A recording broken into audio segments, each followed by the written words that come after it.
Welcome to Wonderbook, a special book that brings stories to life in your room, with a magical range of new experiences the whole family can enjoy. Each Wonderbook experience requires 3 things: a Wonderbook, a PlayStation eye camera, and a PlayStation Move Motion controller. Let's take a closer look at the PlayStation Move Motion controller. You might be familiar with the action buttons on the top. Below these is the PS button, and the big button in the middle is called the Move button. On the underside is the T button, and on either side we have Start and Select. You can recalibrate anytime by pressing the Select button and following the on-screen instructions. Before you can get started, I'm going to help you set everything up. Press the Move button on your motion controller to continue. For the best possible Wonderbook experience, we want to see your face and your Wonderbook clearly on your TV. All you need to do is make sure your PlayStation eye camera is pointing down towards you and your Wonderbook.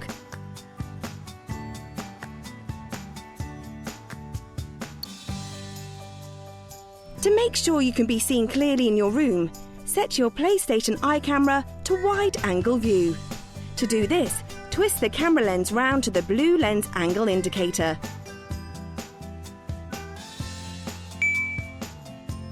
Now, you need to tilt your PlayStation eye camera so it's looking down towards the floor and not straight ahead.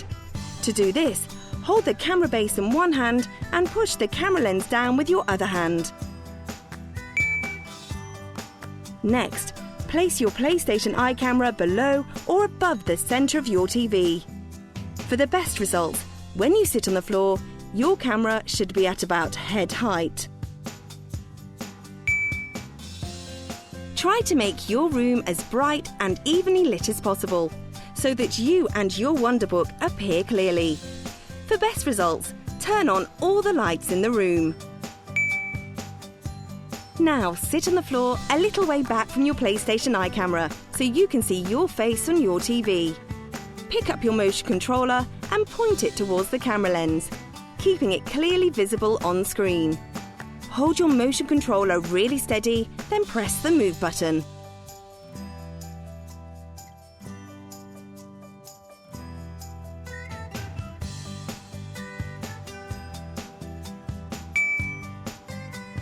Finally, place your Wonderbook on the floor in front of you. Make sure it's closed with the front cover facing upwards. If you can't see yourself and your Wonderbook on screen, try moving back a little. Press the Move button when you've finished.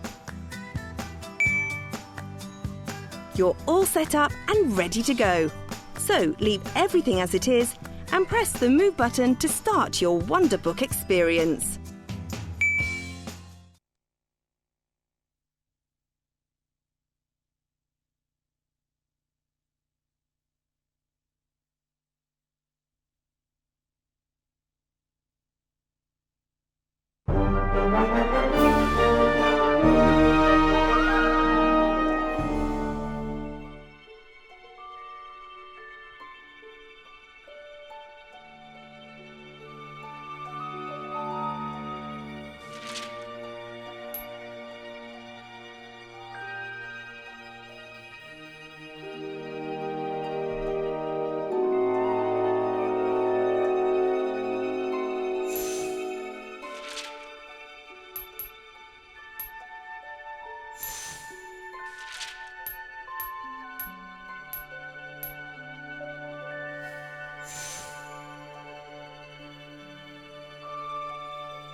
Oh, hello there.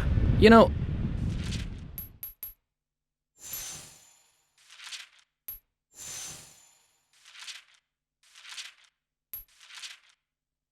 Hogwarts students shouldn't be in the restricted section of the library without a note. Huh, you're lucky I'm just a professor. If the librarian caught you... Oh, you've already picked up a book, I see, but... Hang on a minute. It's covered in dust. You must be the first student in years to pick it up. Where in the library did you find this? Ah, looks like you've got post. Let's see now.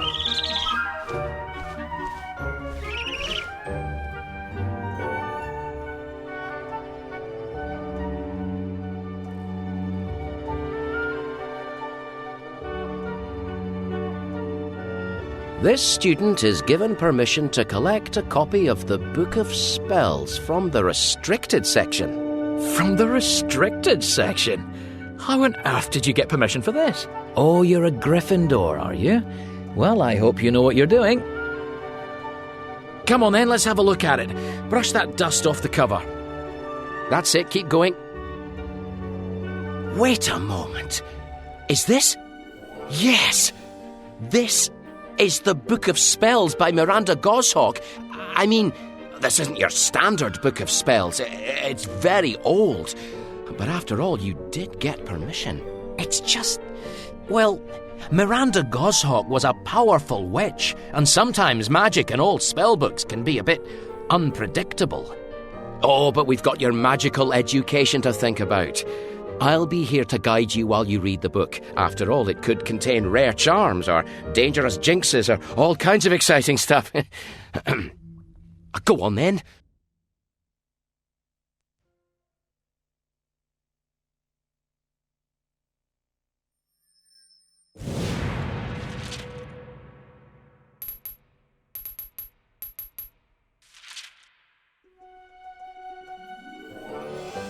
Open your book. There's things left to do in this chapter.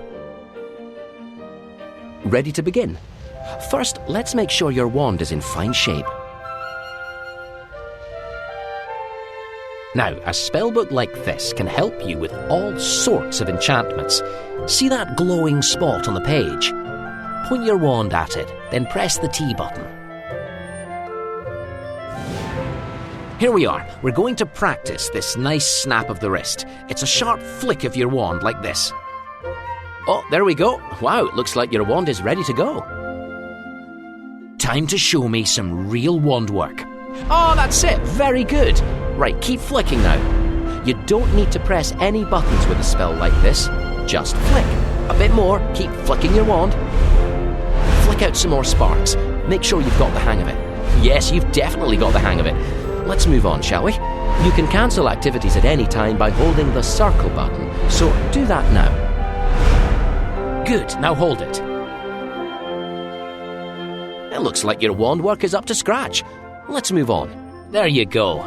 Now let's see what our esteemed author Miranda Goshawk had to say in her foreword. I was born into a poor family, the last of 9 sisters. When I was a youngster, there was no basic spell book to give a beginner witch like myself the clear and simple instructions that would have made magic a much less mysterious process. I struggled to understand the complicated instructions in the old-fashioned textbooks I was given at school. Back at home, I was at the mercy of my older sister's mischievous attempts to give me the wrong incantation for every spell I attempted. Hand-me-down robes are merely embarrassing. Hand-me-down spells can be dangerous. When I grew up, I quickly realized that the help I had craved simply did not exist. And so, I created the book you are holding now. The Book of Spells. I could not be prouder that this simple school textbook is now being used in schools for magic all over the world, and has been translated into 72 languages, including Gobbledygook and Murmish. I also had a few special editions printed for my dear sisters, which unfortunately contained a few misprints that led to quite a few comical mishaps. But Romilda's tale has vanished now, and we're all friends again. The Book of Spells will enable you to perform a range of basic and not-so-basic spells that will enhance, protect, and enliven your life. At the end of each chapter, you will find a conundrum, a little poem with a hidden message concerning those characteristics and habits that make witches and wizards truly great. Each conundrum tells the story of a witch or wizard who did not possess the necessary traits and paid the price. Names have been changed to protect the inadequate. The solution to all the conundrums can be found when you have mastered every spell in this book. But by that time, you may not need the solution at all. Good luck, stay safe, and make good magic.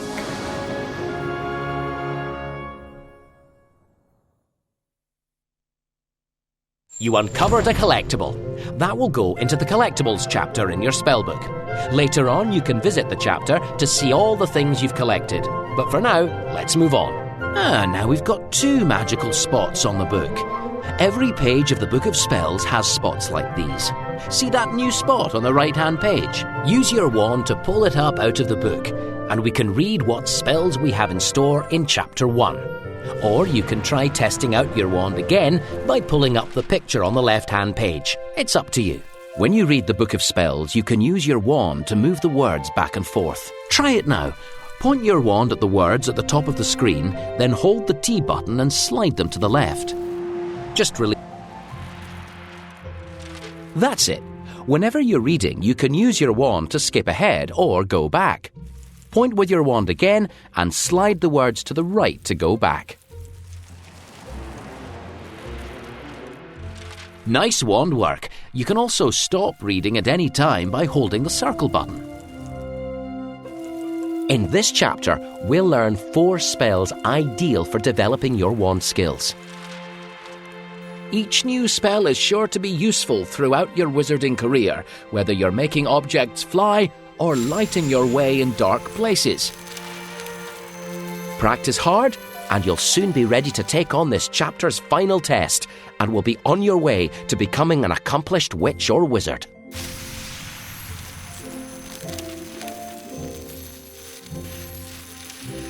Oh, look at that, another collectible.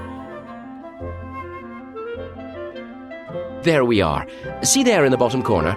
Your spellbook can't wait to move on. That means you've finished everything on this page, so turn over when you're ready.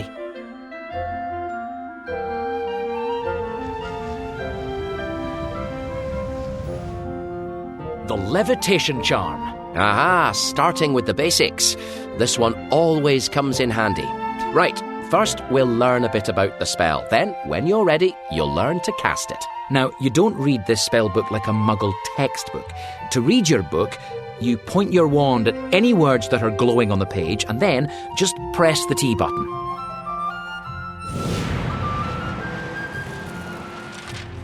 The levitation charm is one of the first spells learnt by any young witch or wizard. With the charm, a witch or wizard can make things fly with the flick of a wand. The charm is an excellent test of your magical skill, wand control, and above all, patience. There you have it. For every spell you learn, you'll first get a description of the spell from the author. Oh, look! There's more to find out about the spell. Looks like Miranda Gozhog also put a wizarding story about the levitation charm into her book. Pull up the glowing picture with your wand to read the story, or just turn the page.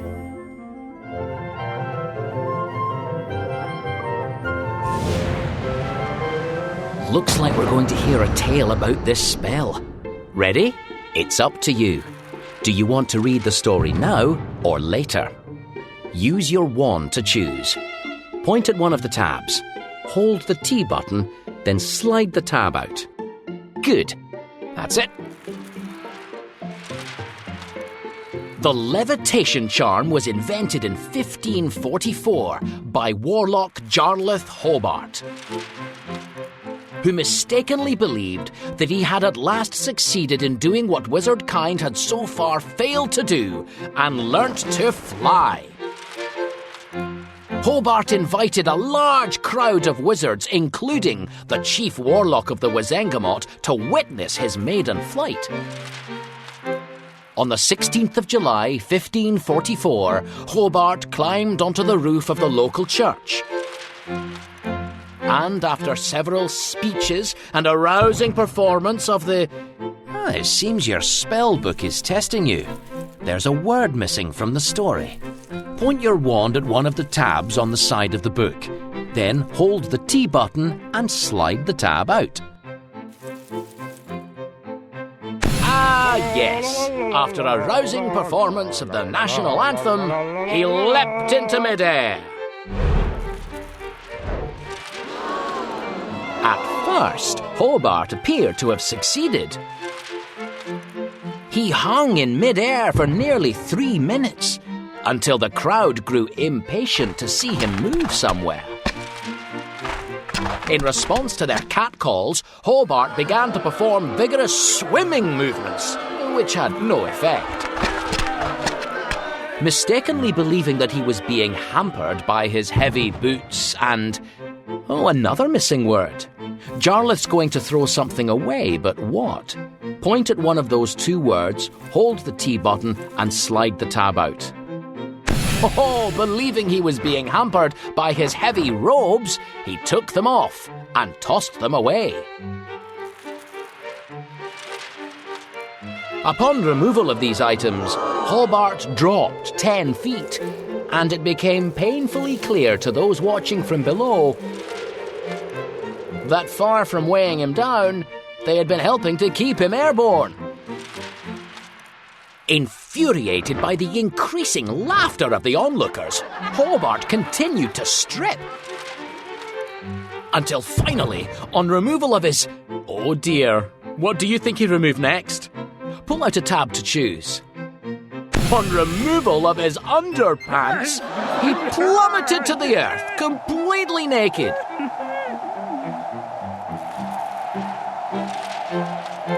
Breaking 16 bones and earning himself a fine for what the chief warlock described as outrageous silliness. Humiliated, Hobart returned home and continued his work. He eventually realized that he had invented a spell that would lift objects into the air and could cause them to hover for varying lengths of time, depending on their weight and the skill of the spellcaster.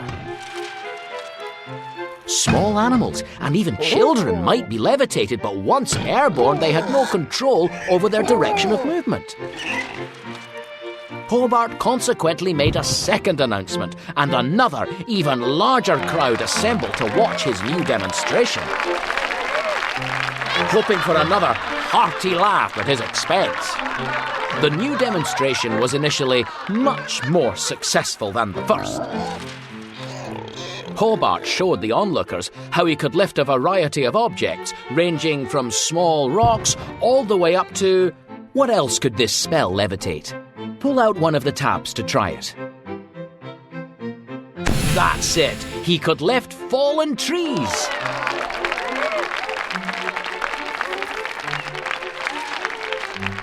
Unfortunately, the cheers of the crowd went to Hobart's head, and he decided for a finale to levitate the chief's hat.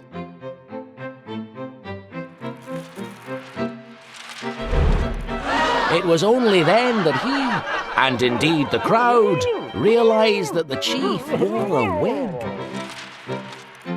Hobart only survived the resulting duel by levitating the chief's robes over his head and running for it.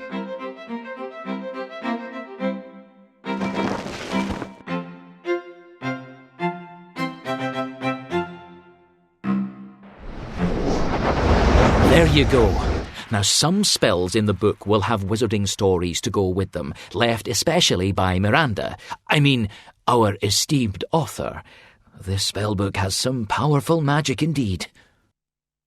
Time for you to do some magic of your own. I think you're ready to learn to cast this spell. Wand at the ready and turn the page to learn it.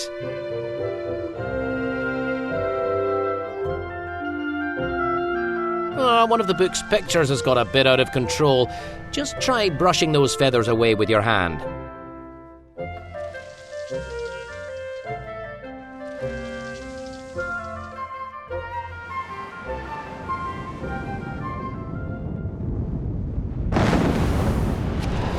Wingardium Leviosa! The magic words for the levitation charm are Wingardium Leviosa. Be sure to make the gar nice and long. Say the incantation aloud nice and clearly now.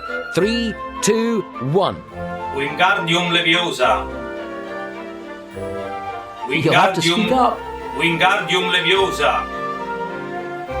Wingardium Try shouting the incantation. Leviosa. You need to put real feeling behind it. Wingardium Leviosa. Whatever. I can't quite hear you. Let's move on for now.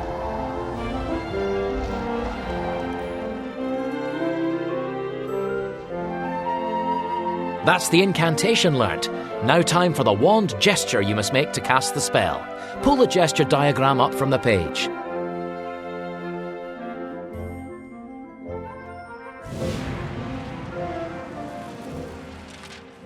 This spell is all in the wrist.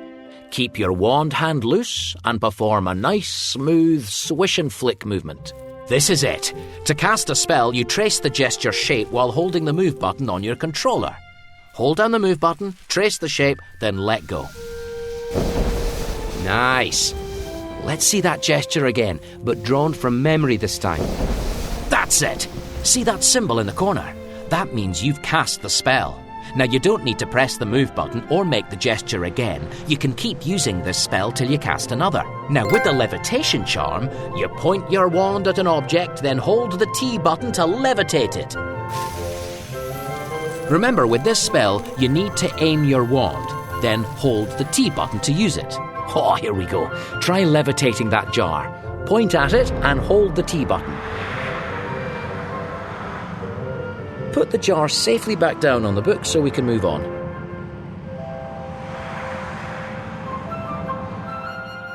Oh, well, you've got the levitation basics.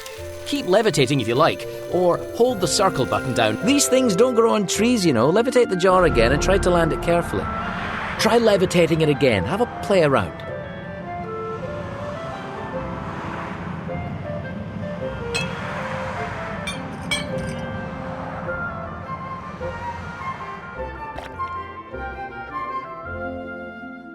I knew it would come to this.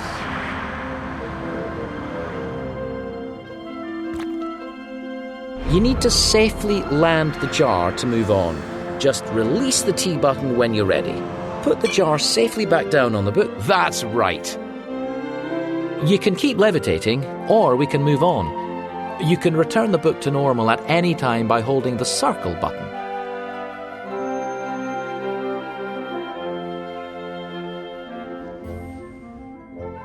Huh! Look at that!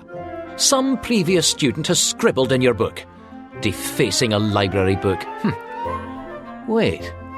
It looks like they've added an enchantment to the book. I tell you what. Use your wand to pull up that bewitched illustration from the page and let's see what happens.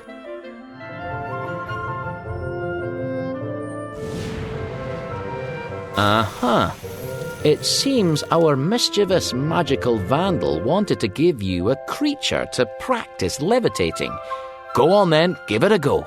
Cast Wingardium Leviosa and then try levitating that toad. It won't do it any harm. That's it, keep levitating the toad. Oh, he doesn't know what hit him. Well done. Oh, there he goes. You need to be a bit more careful. That's no way to treat an innocent toad. Next time I might have to take away house points. That's the basics. Now it's time for a proper practice of your new spell. Turn the page when you're ready.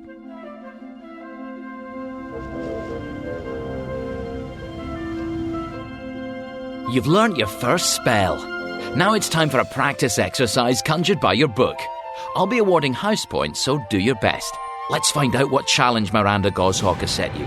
Point your wand at the glowing illustration and pull it up. Now it's time to practice your new charm and learn to levitate with confidence. Luckily, this spellbook holds a number of powerful enchantments which allow it to provide a safe space for spell practice. Your book's going to conjure up a practice space. Here we go.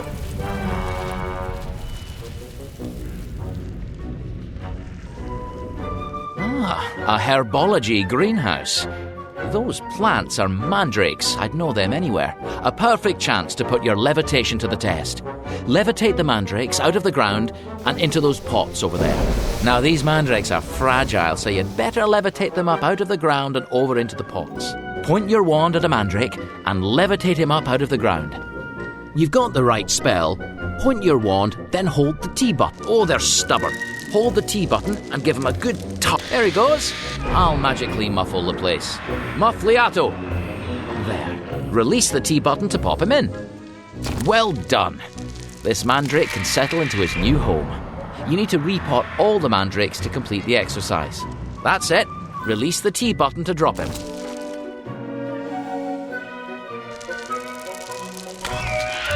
Well done. Right. Drop this little fellow into the right-sized pot. That's it. Release the T button to drop him.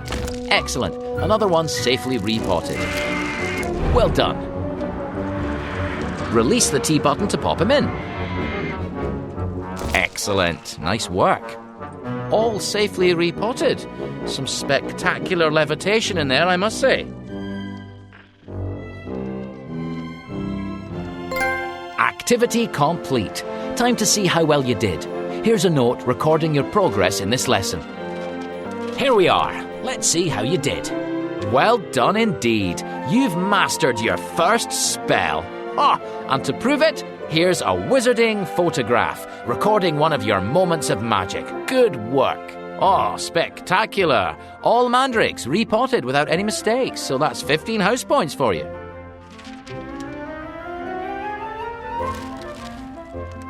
Miranda Goshawk's left behind a little more information on this spell. If you'd like to read it, pull up the note, or you can just turn the page.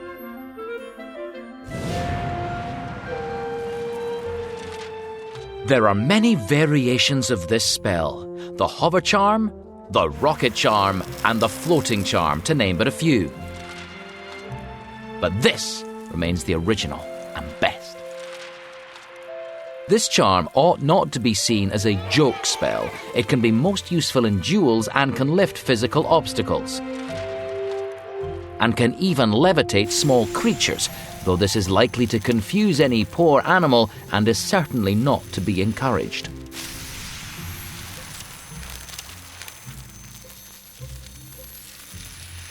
It looks like you found a collectible.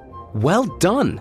It'll be stored in the collectibles chapter, so remember to go and have a look at it later. Your first spell lesson complete. Now, are you ready to move on to your next spell? You can return here whenever you like, so turn the page to move on.